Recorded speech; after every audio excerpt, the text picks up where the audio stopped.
Like ಮಾಡಿ, share ಮಾಡಿ, subscribe ಮಾಡ್ಕೊಳ್ಳಿ. Hello friends, good morning. ನಾನಿವತ್ತು ಅಕ್ಕಿ ಶಾವಿಗೆ ಬೇಳೆ ಸಾಂಬಾರು ಮಾಡೋಣ ಅಂದ್ಕೊಂಡಿದ್ದೀನಿ. ನೀವು ಇವಾಗ ನಾನು ಏನು ಮಾಡಿದ್ದೀನಿ ಅಂತ ನೋಡ್ಕೊಂಡು ಬನ್ನಿ.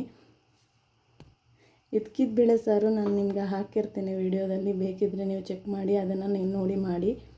ಈಗ ನಾನು ಹೇಗೆ ಮಾಡೋದು ಅಂತ ಅಕ್ಕಿ ಶಾವಿಗೆ ನೋಡ್ಕೊಂಡು ಬನ್ನಿ. ಈಗ ಅಕ್ಕಿ ಶಾವಿಗೆಗೆ ಬೇಕಾಗಿರೋದು ನೀರು. ಒಂದು ಸ್ವಲ್ಪ ನೀರು ಹಾಕೋಣ, ಸ್ವಲ್ಪ ಉಪ್ಪು ಹಾಕ್ಕೊಳ್ಳೋಣ. ನೋಡಿ, ಇವಾಗ ನೀರು ಕುದೀತಾ ಇದೆ. ಸ್ವಲ್ಪ ನೀರು ತಕ್ಕೊಳ್ಳೋಣ. ಸ್ವಲ್ಪ ಲಾಸ್ಟಿಗೆ ಹಾಕೋಬೇಕು. ಈಗ ಹಸಿಟ್ಟು ಹಾಕೋಣ. ಅಕ್ಕಿ ಹಿಟ್ಟನ್ನ ತೊಳೆದು ಒಣಗಿಸಿ ಅದನ್ನು ಮಿಷಿನ್ಗೆ ಹಾಕ್ಸಿರೋದು. ನೋಡಿ, ಅಕ್ಕಿ ಹಿಟ್ಟು ಹಾಕ್ತಾಯಿದ್ದೀನಿ. ನನಗಿದೇ ಪ್ಲೇಟ್ ಆಳುತ್ತೆ. ನೀವು ನೋಡಿಕೊಂಡು ಒಂದು ಚೊಂಬು ನೀರು ಹಾಕಿರೋದು ನೋಡ್ಕೊಂಡು ಹಾಕ್ಕೊಳ್ಳಿ. ಈಗ ಕೂಲ್ ಇಡ್ತಾಯಿದ್ದೀನಿ.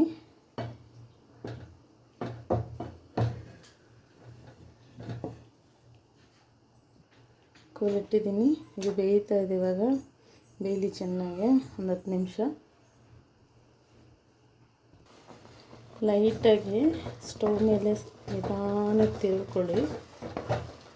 ಹಿಟ್ಟು ಅದ ಗೊತ್ತಾಗುತ್ತೆ. ಸಾಕು. ಈಗ ಇನ್ನೊಂದು 5 ನಿಮಿಷ ಬೇಯಲಿ. ಈಗ ನೋಡಿ, ತಿರುಗಬೇಕು.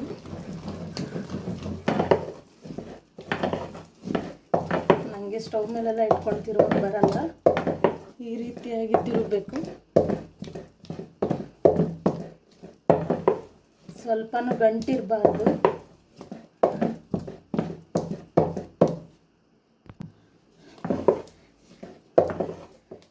ನೋಡಿ, ಈ ರೀತಿಯಾಗಿ ಗಂಟಿಲ್ದಿರ ತಿರುಗ್ಕೊಳ್ಬೇಕು. ಒಂದು ಸ್ವಲ್ಪನೂ ಗಂಟಿರಬಾರ್ದು. ಗಂಟಿದ್ರೆ ನೀಟಾಗಿ ಬರೋದಿಲ್ಲ ಶಾವಿಗೆ. ಆಗಿದೆ. ಇದು ಸ್ವಲ್ಪ ಸಣ್ಣ ಮಾಡಿ ಸ್ಟವ್ ಮೇಲೆ ಇಟ್ಕೊಳ್ಳೋಣ. ನೋಡಿ, ಸ್ಟವ್ ಸಣ್ಣ ಮಾಡಿಕೊಂಡು ಈ ರೀತಿಯಾಗಿ ಇಡಬೇಕು. ನಾವು ಅವಾಗ ಕಾಯ್ದಿರೋ ನೀರು ಎತ್ತಿಟ್ಕೊಂಡಿದ್ವಲ್ಲ, ಅದನ್ನು ಸ್ವಲ್ಪ ಹಾಕಬೇಕು. ಕುದಿಯೋ ನೀರು ಎತ್ತಿಟ್ಕೊಂಡಿದ್ವಲ್ಲ, ಅದನ್ನು ಸ್ವಲ್ಪ ಹಾಕಬೇಕು. ನೋಡಿ, ಹಿಟ್ಟು ಗೊತ್ತಾಗ್ತಾ ಇದೆಯಲ್ಲ ನಿಮಗೆ, ಬಿಸಿ ಇದೆ.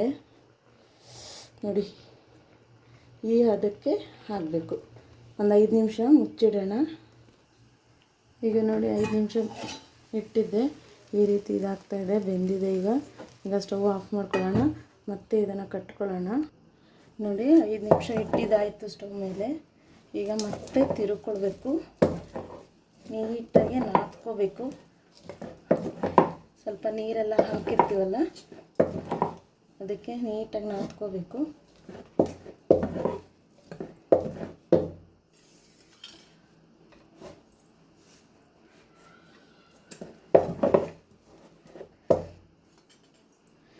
ಈಗ ನೋಡಿ, ಒಂದು ಪ್ಲೇಟಿಗೆ ಎತ್ಕೊಂಡು ಹಾಕ್ಕೊಳ್ಳೋಣ.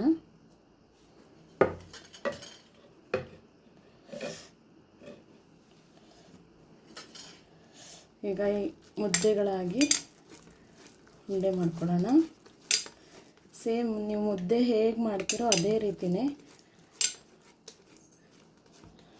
ಅದಕ್ಕೆ ರಾಗಿ ಹಿಟ್ಟು ಹಾಕ್ತೀವಿ, ಇದಕ್ಕೆ ಅಕ್ಕಿ ಹಿಟ್ಟು ಹಾಕ್ತೀವಿ. ಕೆಲವರಿಗೆ ಇಲ್ಲ ಗಂಟಾಗುತ್ತೆ, ನಮಗೆ ಬರಲ್ಲ ಅಂತಂದರೆ ನೀವು ಸ್ವಲ್ಪ ತುಪ್ಪ ಹಾಕಿ ಕುದಿಯೋ ನೀರಿಗೆ. ನೋಡಿ, ಈ ರೀತಿಯಾಗಿ ಬಿಸಿ ಇದೆ. ಈಗೆಲ್ಲ ಕಟ್ಕೊತೀನಿ ನಾನು. ನೋಡಿ, ಕಟ್ಕೊಂಡಿದ್ದೀನಿ ನಾನು. ಈಗ ಮೂರು ಮುದ್ದೆ ಸ್ವಲ್ಪ ಆಗಿದೆ. ನೋಡಿ, ಈ ರೀತಿ ಎಲ್ಲವೂ ತೊಗೊಂಡು ಕಟ್ಕೊಳ್ಬೇಕು. ಈಗ ಶಾವಿಗೆ ಹೇಗೆ ಹೊತ್ಕೊಳ್ಳೋದು ತೋರಿಸ್ತೀನಿ. ನೋಡಿ, ಅಕ್ಕಿ ಶಾವಿಗೆ ಪ್ಲೇಟು ಹಾಕ್ಕೊತಾ ಇದ್ದೀನಿ. ಒಳಗಡೆ ಎಲ್ಲ ಎಣ್ಣೆ ಹಚ್ಕೊಂಡಿದ್ದೀನಿ. ಈಗ ನೋಡಿ, ಇದಕ್ಕೆ ಹಾಕ್ಕೊತಾ ಇದ್ದೀನಿ. ಈಗ ಹಾಕ್ಕೊಳ್ಳೋಣ ಮುದ್ದೆನ.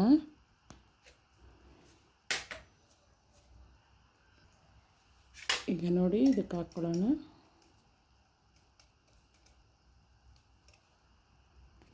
ನೋಡಿ, ಈ ರೀತಿಯಾಗಿ ಹಾಕ್ಕೊಂಡೆ ನಾನು. ಈಗ ಪ್ರೆಸ್ ಮಾಡೋಣ.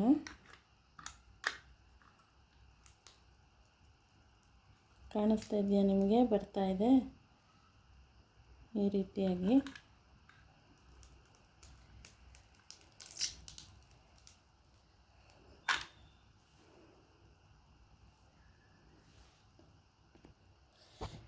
ನನ್ನ ಮಗಳು ಬಂದಿದ್ದಾಳೆ ಹೆಲ್ಪಿಗೆ. ಕಾಣಿಸ್ತಾ ಇದೆಯಲ್ಲ ನಿಮಗೆ? ಈ ರೀತಿಯಾಗಿ ಒತ್ಕೊಳ್ಳಿ. ಊರ ಕಡೆ ಎಲ್ಲ ನಮ್ಮ ಅಜ್ಜಿ ಮರದ್ದು ಇಟ್ಕೊಂಡಿರ್ತಾರೆ, ಚೆನ್ನಾಗಿರುತ್ತೆ ಅದು. ನಿಮ್ಗೆ ಎಷ್ಟು ಅಗಲ ಬೇಕೋ ಅಷ್ಟು ಅಗಲ ಶಾವಿಗೆ ಒತ್ಕೊಳ್ಳಿ.